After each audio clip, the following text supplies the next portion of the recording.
Perkenalkan, nama saya Sarbel Dewi Kakada dari Universitas Citra Bangsa, kelas 1E semester 1, Fakultas Kesehatan Prodi Keperawatan. Di sini saya akan membahas tentang skizofrenia. Apa sih sebenarnya itu skizofrenia? Mari kita simak videonya. Coba untuk sesaat bayangkan ini. Anda menjalani hari seperti biasa, hidup tampak normal, Anda merasa nyaman, namun sekitar ruangan di sekitar Anda mulai menggelap. Anda mulai mendengar suara-suara asing dan dunia sekitar tidak terlihat normal lagi. Bagaimana kira-kira reaksi Anda? Nah, tentunya takut. Sekarang bayangkan hal yang sama terjadi. Setiap hari sepanjang hidupmu, itulah realitas bagian orang yang menderita skizofrenia. Apa sebenarnya penyakit ini? Apa menyebabkannya? Dan adakah cara untuk menyembuhkannya? Untuk menjawab semua pertanyaannya, mari kita simak dalam video ini.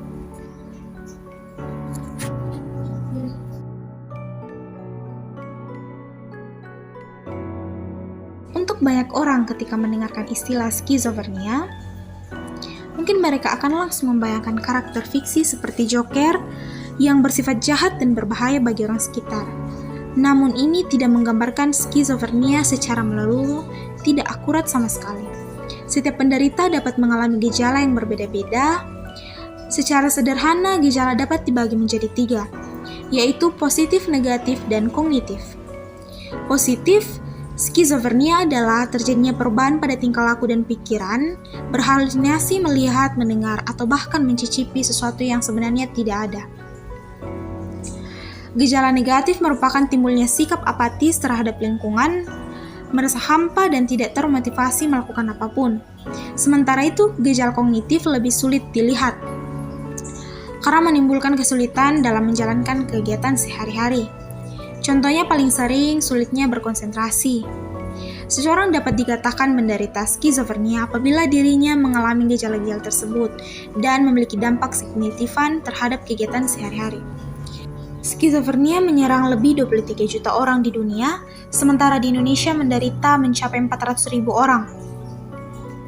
Dari kebanyakan mereka justru dikucilkan ahli-ahli, diberikan pengobatan dan perawatan, sama seperti kejiwaan lainnya. Penyebab dari penyakit ini belum diketahui secara pasti, tetapi ada beberapa faktor untuk meningkatkan risiko seseorang menderita ini. Keturunan, komunikasi kelahiran, dan cedera otak. Selebihnya bagi orang-orang yang berisiko tinggi tersebut, terdapat beberapa hal yang membuat gejala mereka kambuh, seperti stres dan pengguna narkoba. Karena kurangnya pemahaman masyarakat, penderita ini seringkali dikucilkan atau diberikan perawatan bersifat non-saintifik yang dapat memperparah situasi. Justru yang diperlukan oleh penderita ini pemeriksaan oleh spesialis kedokteran jiwa atau psikiater, dan tentunya obat khusus yang dapat menenangkan gejala mereka. Kenyataannya pahit adalah skizofrenia tidak memiliki dukungan penyakit seperti kanker dan HIV. Tidak banyak orang membicarakan skizofrenia, oleh karena itu orang yang memahami dan memberi dukungan bagi penderita skizofrenia sangat sedikit. Menjalani hidup sebagai seorang penderita skizofrenia adalah menjalani hidup yang penuh kesepian, tetapi Anda mampu merubah hal tersebut, mulai dengan berhenti mengecap penderita skizofrenia sebagai stigma tersebut akan membuat penderita skizofrenia semakin menghindari perawatan yang diperlukan untuk membuatnya semakin dikucilkan dan lingkungan sekitar. Selanjutnya, pahami skizofrenia lebih dalam. Seringkali kita takuti adalah hal yang tidak kita pahami.